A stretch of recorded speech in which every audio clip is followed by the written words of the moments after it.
Hello，各位大家好，又到咗2025年10月14號，咁今日係十月十四號，咁而家係晚上9點鐘正嘅時間。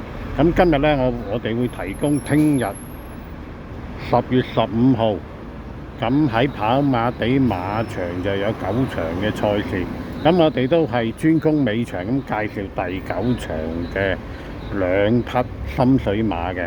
咁我就揀咗聽晚第9場呢，就農民邊影。咁今次呢都係俾翻呢位文大哥騎。咁呢位文大哥，我覺得佢今次應該不容有失嘅，應該跑翻呢個1800米快活谷路程。咁另外一隻呢，就係呢個。記得咧，佢喺上季咧喺呢個快活谷1800米咧，都係耳熟能詳噶啦。呢隻馬跑呢個路程都係，不過咧就通常都係比較係近位置少少咯。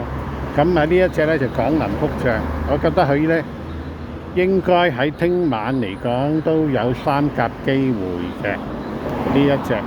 咁再重複一次啦。咁聽晚第9場首選農民邊影，次選呢就廣林福將。咁希望大家鍾意，拜拜。